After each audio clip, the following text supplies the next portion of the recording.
Kak. Pilih salah satu dong. Apaan tuh, Kak? Pengertian kearifan lokal.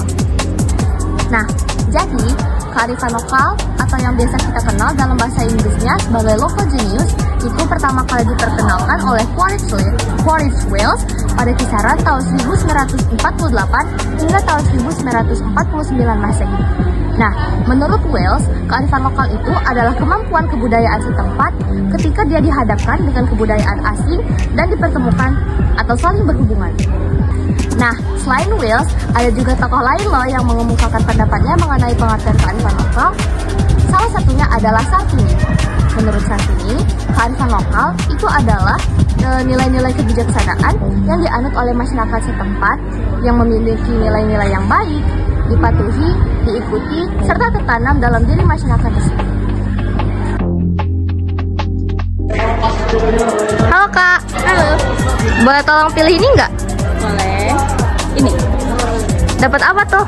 Ciri-ciri kearifan lokal. Oke. Ciri-ciri kearifan lokal ada 4. Yang pertama, mampu bertahan hidup terhadap budaya luar. Yang kedua, memiliki kemampuan mengakomodasi unsur-unsur budaya luar. Yang ketiga, mempunyai kemampuan mengintegrasi unsur-unsur budaya luar ke dalam budaya asli. Yang keempat, mampu mengendalikan unsur budaya luar. Makasih Kak. Ya. Kak, pilih salah satu dong. Apa tuh, Kak? Fungsi kearifan lokal. Oke. Beberapa fungsi dari kearifan lokal. Yang pertama, sebagai konservasi dan pelestarian sumber daya alam. Yang kedua, sebagai pengembangan sumber daya alam dan sumber daya manusia. Ketiga, sebagai pengembangan kebudayaan dan pengetahuan. Keempat, sebagai petua, kepercayaan, pantangan, dan sastra. Dan yang terakhir, memiliki makna sosial, politik, etika, dan moral. Berikut adalah beberapa karakteristik dari kearifan lokal. Yang pertama, kearifan lokal merupakan milik suatu komunitas, kelompok, atau etnis di wilayah tertentu. Kedua, kearifan lokal sering diasumsikan benar karena telah teruji secara pengalaman secara kontinu. Ketiga, kearifan lokal mencakup aspek praktis dan juga tata krama. Kearifan lokal bersifat holistik. Dan yang terakhir, kearifan lokal seringkali ada penjaganya atau biasa disebut sebagai sepuh. Kak. Pilih salah satu dong. Salah satu. Oh ini. Ini Kak. Apaan tuh, Kak? Upaya pelestarian kearifan lokal. Oke. Upaya pelestarian kearifan lokal itu ada pendidikan dan sosialisasi. Berintegrasi dengan kurikulum sekolah-sekolah formal maupun non formal untuk mengupayakan pelestarian kearifan lokal. Yang kedua, itu ada dokumentasi dan juga digitalisasi. Dokumentasi dan digitalisasi adalah mendokumentasikan tradisi adat maupun cerita rakyat ke dalam buku ataupun platform online untuk menyebarkan kearifan lokal di masyarakat umum atau khalayak setempat. Promosi dan festival budaya, mengadakan festival budaya, pameran seni maupun pertunjukan untuk mengenalkan kearifan lokal di generasi muda, terutama di generasi muda atau masyarakat umum.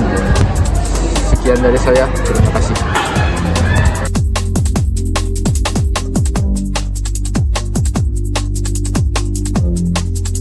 Di Indonesia, ada begitu banyak kearifan lokal yang tersebar di berbagai wilayahnya. Salah satunya adalah wilayah Brebes, Jawa Tengah, yakni wilayah asal saya, Najwa Fikan Azizah. Contoh kearifan lokal yang terdapat di sana adalah tari burok. Tari burok adalah kesenian tradisional rakyat yang berbentuk arak-arakan. Kesenian ini biasanya ditampilkan dalam acara khitanan, khotmil Quran, atau pawai karnaval. Tari burok terinspirasi dari kisah Isra dan Mi'raj Nabi Muhammad SAW.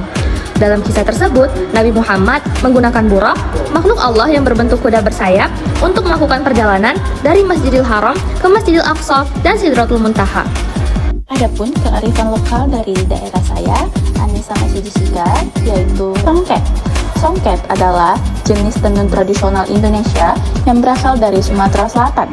Songket digolongkan dalam keluarga tenun brokat, Songket ditenun dengan tangan menggunakan benang emas dan perak. Benang logam metalik yang tertenun belatar kain menimbulkan efek kemilau cemerlang. Bahan kain yang umum digunakan dalam pembuatan songket yakni meliputi sutra, katun, dan katun sutra. Salah satu kebudayaan khas Padang yaitu tari piring. Tari piring adalah tarian tradisional Minangkabau yang berasal dari Sumatera Barat, Soro. Tarian ini menampilkan atraksi menggunakan piring. Para penari mengayunkan piring di tangan mengikuti gerakan yang cepat dan teratur tanpa satupun piring terlepas dari tangannya. Grebek Maulud.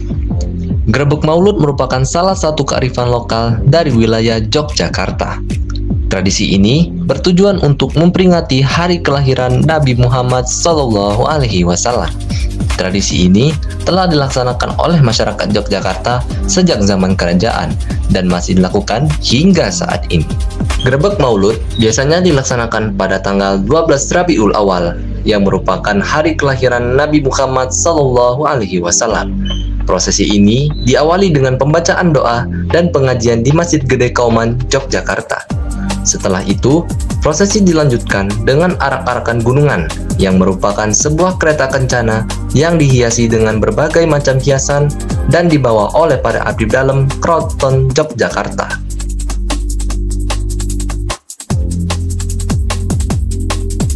Potensi kearifan lokal itu yang saya ketahui bisa menjadi sumber ekonomi kreatif. Dengan adanya kain tenun, ukiran, ataupun songket, ataupun batik, itu menjadi sebuah peluang ekonomi kreatif dengan daya jual beli barang yang tinggi. Dan juga sebagai sumber inspirasi dalam dunia pendidikan. Ada nilai-nilai moral yang dapat menginspirasi kita sebagai masyarakat untuk menjadi lebih baik.